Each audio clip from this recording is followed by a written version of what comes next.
اعوذ باللہ من الشیطان الرجیم بسم اللہ الرحمن الرحیم وهو الذي أنشأ جنات معروشات وغير معروشات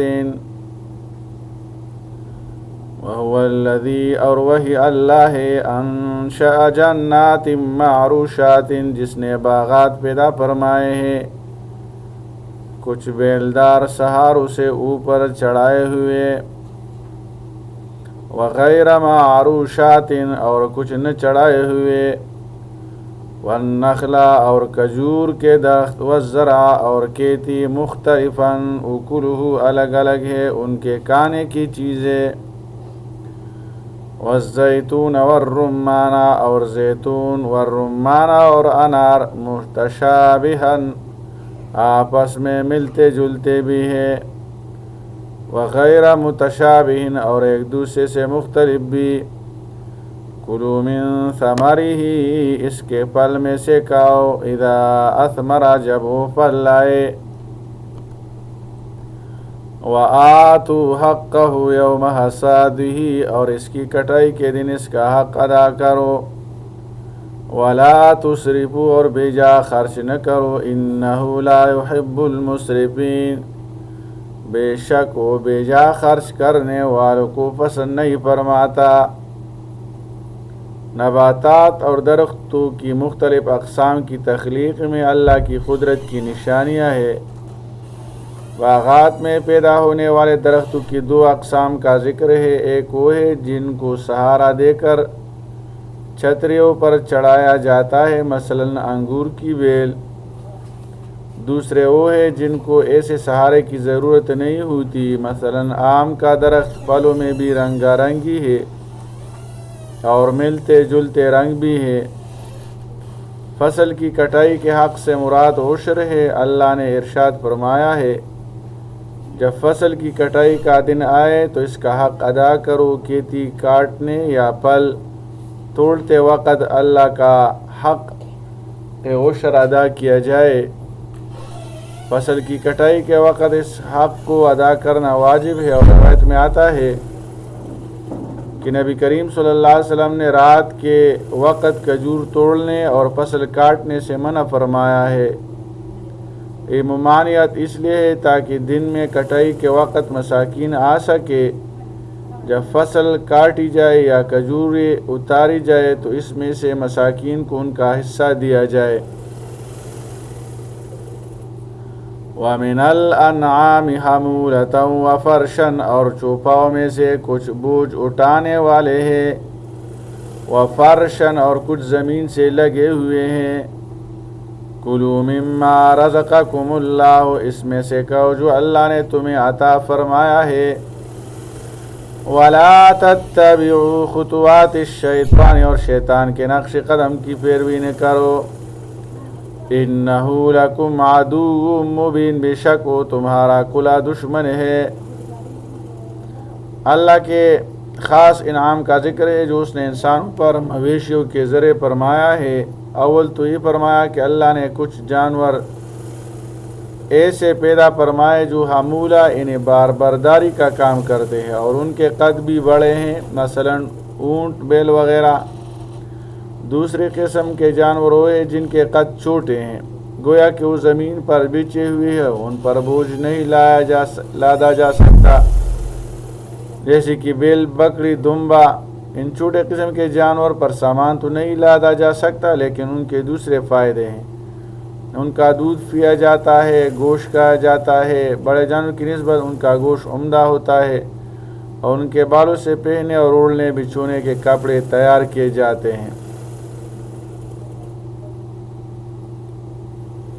ثمانیۃ ازواج اللہ نے 8 قسم کے جوڑے پیدا فرمائے، من الضأن اثنین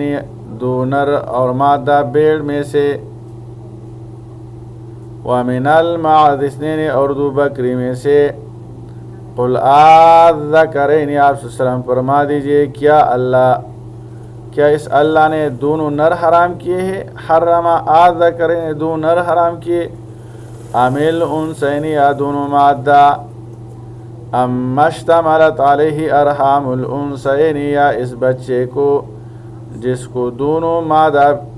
پیٹ میں لیے ہوئے ہیں، نبئونی بعلم مجھے کسی علمی بنیاد پر بتاؤ، ان کنتم صادقین اگر تم سچے ہو۔ وہ مویشی جو لمبے اور چھوٹے قد کے ہیں، ان میں 8 اقسام کے جوڑوں کو بیان فرمایا ہے، ان میں سے ایک اونٹ اور اونٹنی کا جوڑا ہے، دوسرا بیل اور گائے کا، تیسرا مینڈا اور بیڑ کا، اور چوتھا بکرے اور بکری کا جوڑا ہے۔ مشرکین عرب نے مویشی میں سے بحیرہ، صائب، وسیلہ اور حام بنا رکھے تھے، اور عام لوگوں کے لیے ان پر سواری کرنا، برداری کرنا، انہیں کھانا اور ان کا دودھ پینا حرام کر دیا تھا۔ اللہ فرماتا ہے، رسول کریم صلی اللہ علیہ وسلم آپ ان سے پوچھئے کہ اللہ نے ان میں سے 2 نر حرام کیے، اگر اللہ نے نر کی سمت حرام کر دی تو پھر نر جانور کیوں کھاتے ہو، اور اگر اللہ نے مادہ کی سمت حرام کر دی تو پھر مادہ جانور کیوں کھاتے ہو، اور اگر اللہ نے دونوں حرام کر دیے تو پھر تم نر اور مادہ دونوں کیوں کھاتے ہو، مگر در حقیقت اللہ نے ان میں سے کسی سمت کو حرام نہیں کیا، یہ حرمت کا اعتقاد محض جھوٹ کے سوا کچھ نہیں ہے۔ پھر اللہ نے مزید تاکید کے لیے فرمایا، کیا تم اس وقت اللہ کے سامنے حاضر تھے جب اللہ نے ان جانوروں کے حرام کرنے کی وصیت فرمائی تھی؟ سو یہ محض تمہارا جھوٹ اور گڑا ہوا ہے، اور اگر تم سچے ہو تو بتاؤ اللہ نے کس نبی کی کتاب ان جانوروں کی تحریم نازل کی تھی، یا کس نبی پر وحی آئی تھی؟ اگر تمہارے پاس کوئی دلیل ہے تو پیش کرو۔ ان آیتوں میں اظہار حق کے لیے علمی مباحث اور مناظرہ کرنے کے جواز پر دلیل بھی ہے، اور قیاس کے اصل کا ثبوت بھی ہے کہ اللہ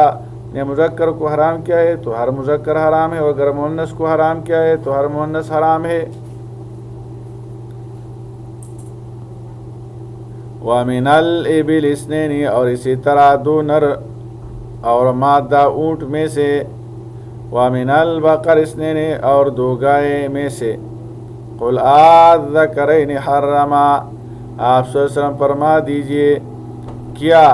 اس اللہ نے دونوں نر حرام کیے، ام الانثیین یا دونوں مادہ، ام اشتملت علیہ ارحام الانثیین یا اس بچے کو جس کو دونوں مادہ پیٹ میں لیے ہوئے ہیں،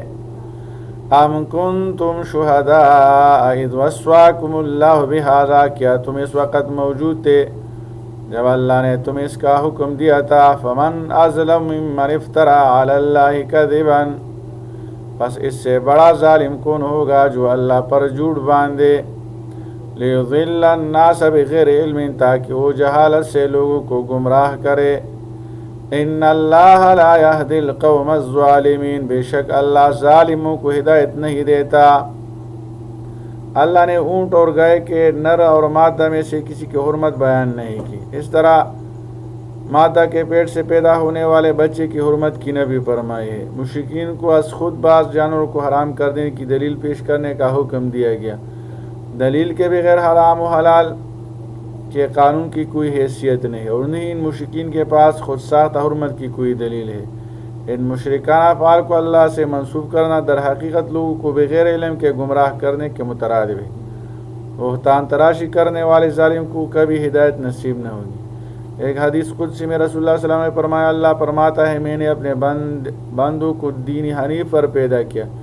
لیکن شیاطین نے انہیں بہکایا اور ان میں ان چیزوں کو حرام کر دیا جن کو میں نے حلال کیا تھا، اور انہیں حکم دیا کہ وہ میرے ساتھ ان کو شریک ٹھہرائیے جن کے شریک ٹھہرانے کی میں نے ہرگز کوئی سند نازل نہیں کی۔ اللہ تعالیٰ عمل کرنے کی توفیق عطا فرمائے۔ صلی اللہ تعالی علی خیر خلقہ محمد وآلہ واصحابہ اجمعین برحمتک یا ارحم الراحمین۔